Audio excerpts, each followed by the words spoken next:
Welcome to Red Hot Mindset. I'm your host, Gabe Cox, and through this podcast, I'm on a mission to help you step into the fire of refinement so you can realize your full potential.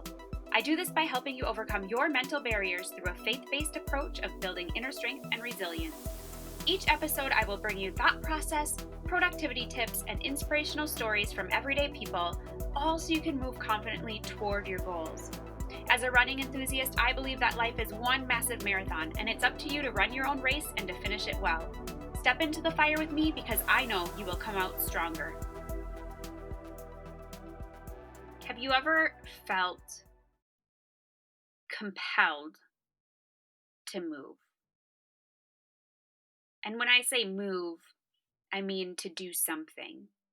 Maybe it's transitioning out of a role or changing jobs, or it is moving states. But have you been compelled at some point in your life to move? I want to share today a little bit about our moving experience. We actually did move states. We went from Minnesota to Colorado in just about 3 months' time. So it was a really, really quick decision and a quick move. We had no idea this was coming. We've been wanting to move since we were married, so it's been, I think it's been 15 years already. Holy moly. But the actual decision was about 6 to 8 weeks from when we thought about it to when we put the house on the market. So it was a very fast decision. Now, how it all came about is that my husband actually texted me and said, "Hey, what do you think about moving to Denver?" And I was like, sign me up, because I've always wanted to be in Colorado. And I'm super sick of the Minnesota weather, especially in the winter for running. But the job, actually, he was looking at a job out in the Denver area, but it actually fell through. So we were waiting for a few weeks to hear about it, and then it just kind of stopped. And I was devastated because it kind of looked like we may not make that transition after all. But then I was on the phone with a really good friend who just went through the moving process about a year ago, and she reminded me that just because it's right doesn't mean it's going to be easy. There may still be a struggle, but it doesn't mean we're not supposed to move. And it was really encouraging to hear that, because I knew that. But sometimes when you're in the midst of that struggle or you're feeling all that disappointment, it just doesn't naturally come to you. And actually, that same day that we found out about Josh's job, or realized it just wasn't going to happen, I found out that the Boston Marathon was postponed in April. And so there was quite a bit of devastation or loss or feeling of loss in there. And then, COVID-19 was happening in the midst of it all, and everything was shut down. This caused more struggle and almost more anxiety. And do we stay or do we go? Do we wait until it all clears up? Or do we just continue on in the process? Now, right decisions usually are backed with some type of struggle. But this doesn't mean that we're not supposed to walk them out. Just like my friend said, just because it's right doesn't mean it's easy. We kind of figured, the doors were still open, and we figured God still held them open for us. They weren't closed. So we just continued to walk in faith and pursue the possibility. We figured He'd shut the door if it was supposed to shut. And that's what we prayed for. We just prayed, leave the doors open if they're supposed to be, and shut them if they're supposed to be shut. And let us know for sure what that entails. And we had peace in the decision. God was working through us the entire process. We can't really make up the things that happened along the way. I think it's such a funny story. There's so many funny stories in that just short amount of time, from making the decision, or both of us being on the same page, because my husband has always wanted to move to Arizona, and I have been so against Arizona, not because of anything major, more because of the snakes. Isn't that funny? Snakes and big bugs. I was like, yeah, no, not my thing. But I also don't really like hot weather all the time. I really like seasons, and I really do like winter. I just don't like Antarctica winter, which is what we had a couple years ago. So, you know, just the fact that we were both on the same page, we were like, okay, well, we'll just continue to think about this. And we had bought some paint to touch up our house anyway. So we started doing that and started doing some projects along the house. And we realized we were going to need to recarpet or refloor.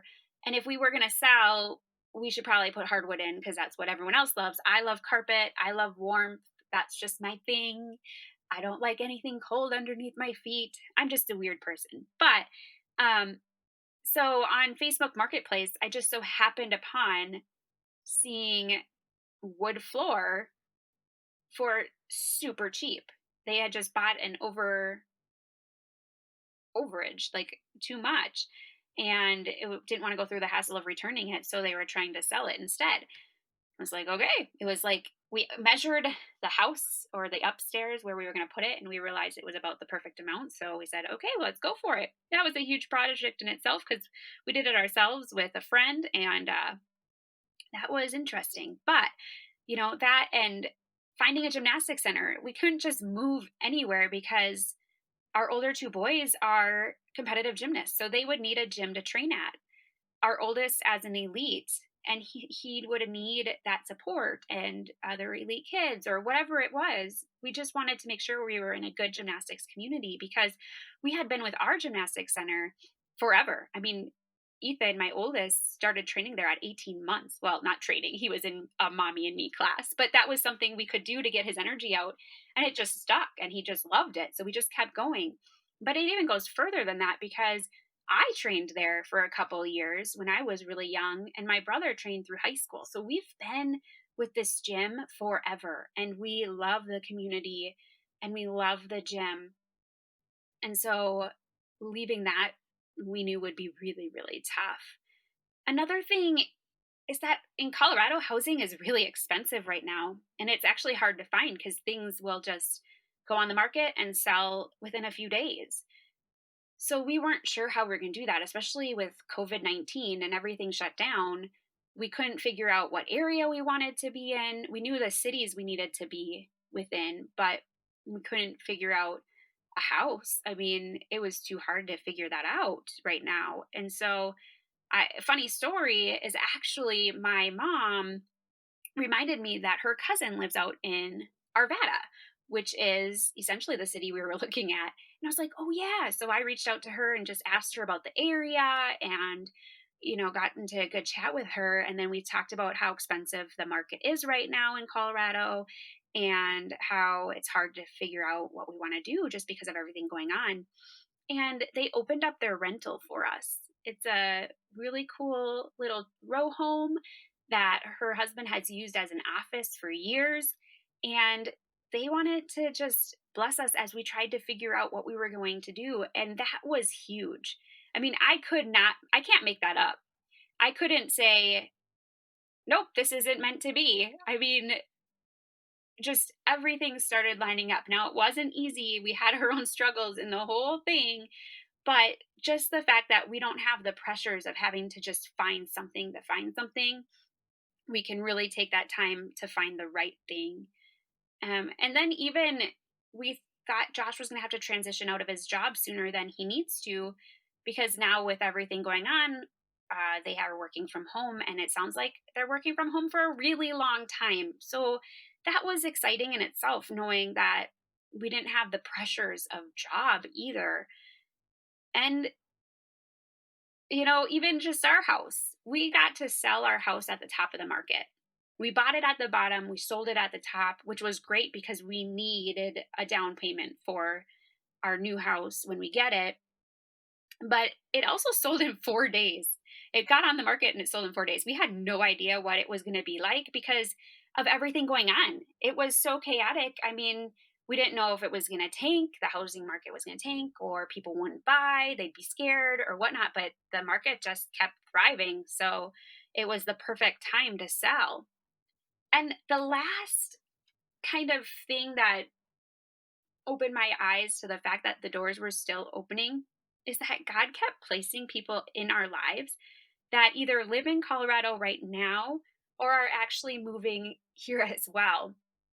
And we connected. We have the same aged kids or the same interests or other things like that. And I'm like, wow, this was an answer to prayer because we didn't know anyone really.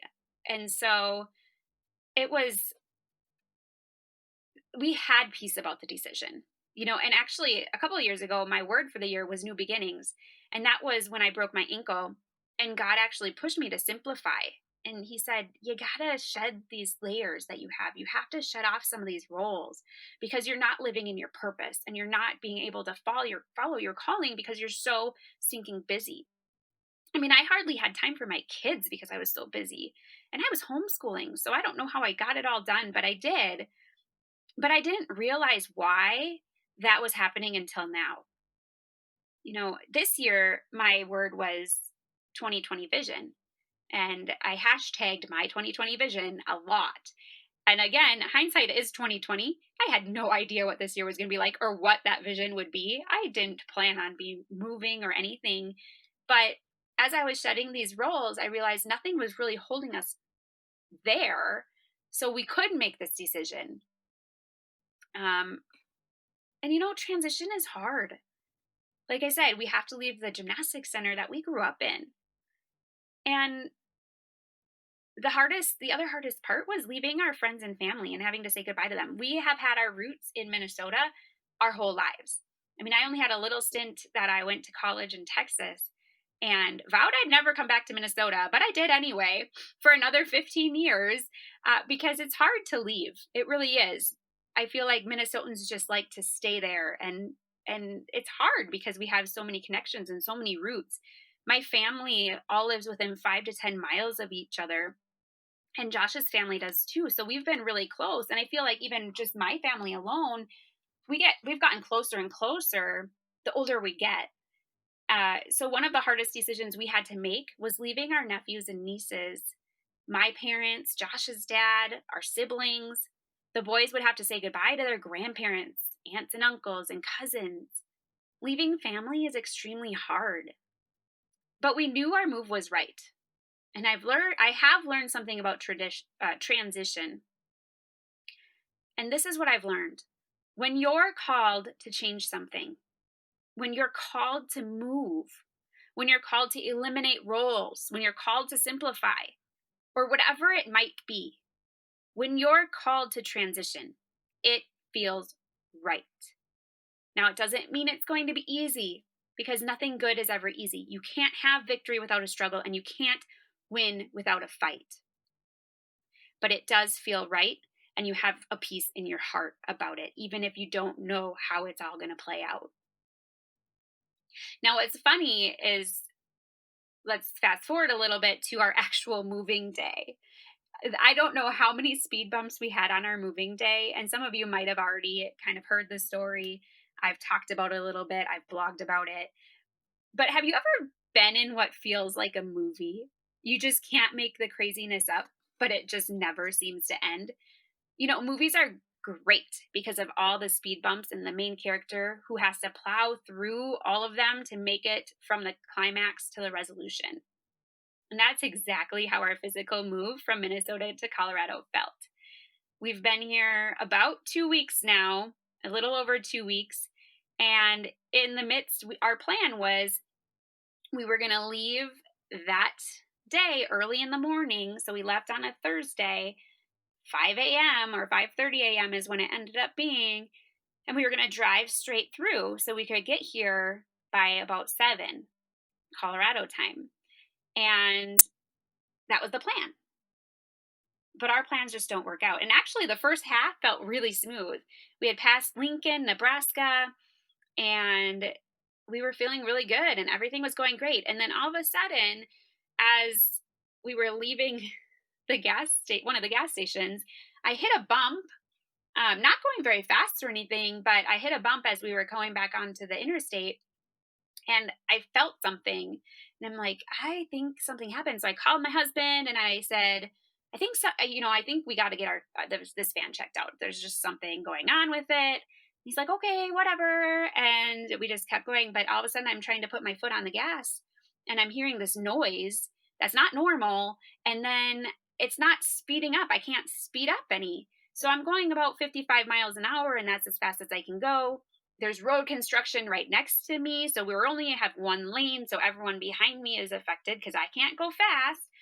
And it starts petering out. So all of a sudden I'm at 50 miles an hour, and then I'm at 45, and then I'm at 40, and I'm going, oh my goodness, oh my goodness, what am I going to do? I'm freaking out because the exit is so far away from me, or it feels so far away. And I call my husband, and we're in the middle of Nebraska, so my service decides not to work. So I can't get a hold of him. He has no idea what's going on. And I do see him exit, so he must have seen that I got way far behind.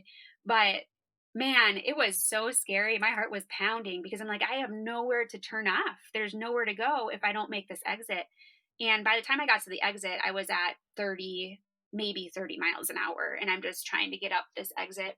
And I try to turn right, and my steering wheel jars up, so I can't even turn it. But I get there, and then there's a little gas station, and as I turn into the gas station, my car stops. So I'm just like, whoa, And that wasn't even the start of it. I mean, it was that, and then it took us forever to get hold of AAA. We were in the middle of nowhere. They couldn't figure out where we were. Uh, the tow truck drivers, a lot of them wouldn't take passengers in their cars because of COVID-19. And we're like, what else are we supposed to do? We can't all fit in the moving truck. There's no space. So we finally got a tow after a couple hours, but they had to tow us back 50 miles back to Lincoln and got us to an auto shop because that's the auto shop that would take us. And we realized it was going to be a night, so we had to stay in a hotel.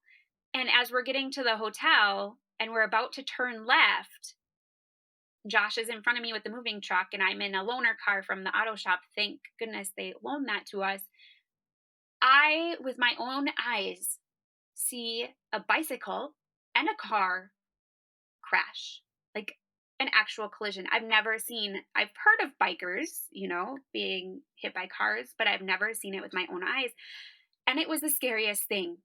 The car was trying to turn right and was inching forward to see if he could, but there was a blind spot because there were bushes on the right and he couldn't see anything coming. And this biker just flew. I mean, going super fast, not stopping, didn't have the right of way because I could tell that didn't have the walker.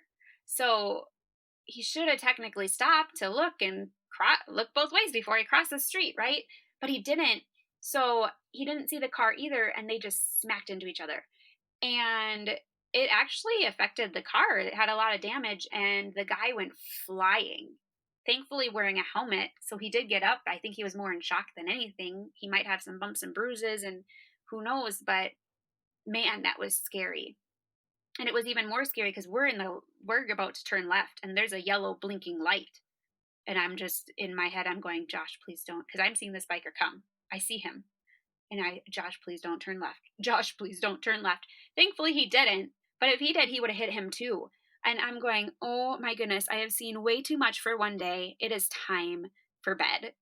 And so we get to the hotel and we go to bed. Well, kind of. I mean, we hang out for a little bit. And the next day, we find out that our car is going to be at least $3,000 because the whole motor was shot, the cooling system. I mean, it was a mess. And I knew that it was going to happen at some point. I mean, this car has 250,000 miles on it. So, I mean, it's served us well for years, but I just didn't want it to leave us right away. But we said, we cannot pay that. That's not going to work. So we junked it at the auto shop, earned $150, which paid for our rental, rented a van. And then we had to Tetris everything from the old van to the rental. And that was work in itself because every little inch was taken. And then we were on our merry way, and we started and we were doing good. We were halfway through the trip, so we had so much further to go. We had 8 hours to go, and it was going smoothly. But here and there, I would see the the moving truck in front of me sway back and forth. I mean, like big sway. And I'm freaking out. And I'd call Josh and go, "Can you feel that? Your whole moving truck is shaking." And he's like, "Yeah, I think it's just because of the wind, because it's super windy right now." And so we just kept going. And, he would check the tires periodically as we stopped, and everything looked fine. And all of a sudden, 40 minutes away from our destination, 40 minutes away from our destination, a tire blows on the moving truck, and pieces fly back at us and the rental. And thankfully, nothing hit us, but freaked me out. I'm like, "Oh my gosh." And thankfully, I mean, it was the moving truck was fine. They got off to the side of the road, but we're on a busy highway. Now, again, we have no idea what to do. The budget shop is about to close in 5 minutes. So he gets on the phone with him, and they have their own roadside assistants, so they're going to come help. But it might be a while. So he's like, "You just go home. You just get there with the other two younger ones. Ethan will stay with me." So we go, and we make it there. We make it there. But it takes 3 hours for roadside assistants to get to Josh and Ethan to help fix the tire. And bless them for fixing the tire. But in that time frame, it storms on them and it hails on them. And it's just, I mean, we can't make this up. Our move was crazy. But you know what? It's all an adventure, right? And we learned a ton of lessons along the way.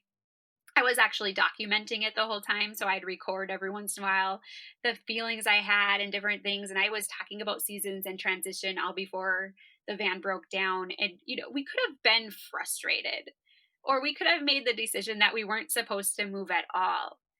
But my heart told me that something was trying to keep us from getting to Colorado, which actually means it's probably right where we were supposed to be. We all have a choice. And we have a choice to either be negative or to choose to be positive. And I fail a lot of the time, and I end up choosing the negative. Much of the time, I do wallow in my circumstances or thoughts. But I have found that when I'm intentional, I realize I can decide, as can you, to choose positive and to choose to look at the gratitudes of what is happening rather than to look at the circumstances themselves. And it's okay to wallow for a moment. It's okay to feel bad and to feel those emotions, because those emotions are real. And that's okay. It's just learning tools to dig yourself out of those and to move forward. Things worked out for us, and we could have been frustrated by it. And we were a little bit, because it wasn't our plan. Our plan was to get to our new house in one day and in one piece. Thankfully, all of us were in one piece, but our cars were another story. But I'm thankful that we weren't in a rush and we didn't have anything that we actually needed to be there for. So we could take the extra time. I was thankful that no one was hurt. I mean, we didn't get in an accident in any of these 3 situations, and they all were crazy situations. When circumstances are bad, it's finding those things that are good and looking for the positive so that we don't wind up spiraling down into the negative, because we get to choose the attitude we take on. We have a choice. We can choose to control our attitude. It doesn't mean we have no frustration. It means we have the tools in our belt to combat those frustrations when they come. One thing I was thinking about while I was driving and we encountered these 3 different obstacles is that obstacles come to teach us something. Really, the giants in our way are there to teach us something. And we have to make a decision if we're willing to learn. If we're going to wallow in our misery, or if we're going to use it to propel us forward. I think everything can be a learning moment. I had no idea I was going to learn all these lessons as we traveled from Minnesota to Colorado, but I've gained many different insights and lessons along the way, and I'm choosing to use them. Instead of taking the negative spin, I'm using them as learning moments. Our trip is going to be a great memory. We'll be able to talk about it for years, and none of us will forget about it. I choose to use it. I choose to learn from it. Here's the thing. Here's the application. I know you had to listen to my story to get to here, but just hear me out. When you're called to move, do it. This could mean being called out of a role that you're currently in. This could mean simplifying your life and adjusting your schedule. Maybe you've just been too busy. It could mean switching jobs. It could mean physically moving like we did. It could even mean starting a business or writing that book that's been on your heart for years. But if God calls you to move, if He calls you to transition, then there's a reason for it. And choose to continue to walk that process out until the door shuts. You have to do what you're being called to do because it is right. And if you don't, you'll live with regret, or you'll look back and question, why was I feeling that way? Or what would have happened if? None of us want to live with the what ifs. The what ifs are hard, right? And that is exactly where I was at. If we didn't do this, if we didn't move when we felt called to and we felt that it was right, I was going to look back and ask, what if we did that when? Because really, who knows if we would have ever moved otherwise in the coming years? So if you're feeling a stirring in your heart, not that you have to move states, but if you're feeling a stirring in your heart about something that you are called to do, or you're being called to move out of a role or to simplify something, listen to that still small voice. Listen to it and walk in it. And walk in it until the doors close. The doors are open. And if they remain open, it doesn't mean it is easy. It means they are open. And you need to continue walking in faith. Walk that move out and see what happens. So I hope that this message brought something to you today. I know a lot of it is our story and our move, but I'm hoping our move can help somebody.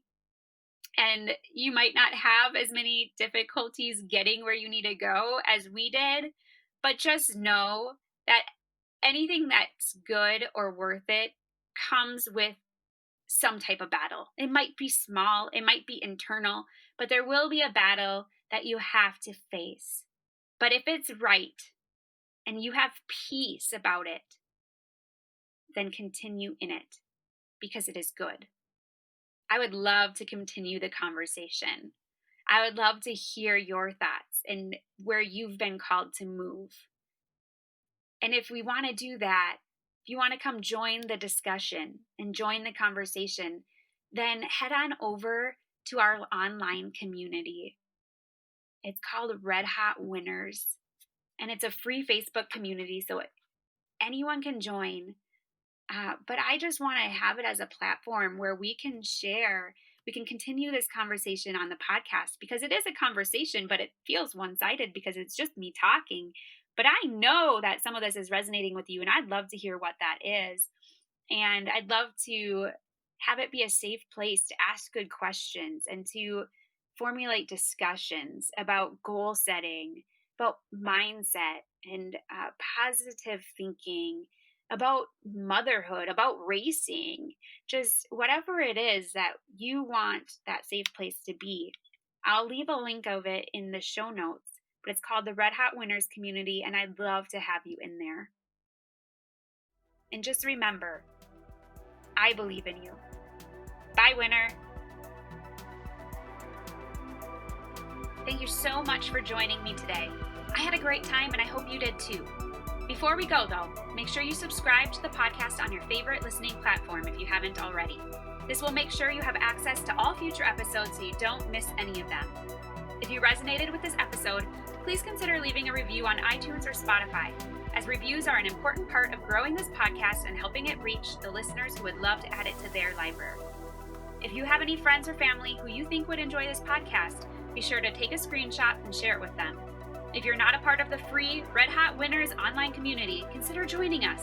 It's a community built to provide support, mindset, and encouragement as you go after your biggest goals, and we can continue today's conversation over there. Head on over to www.redhotmindset.com to check out the show notes and find the link to join the community. I hope you step into the fire with me each and every episode because I know you will come out stronger. That's all for now. Talk with you real soon. Bye, winner.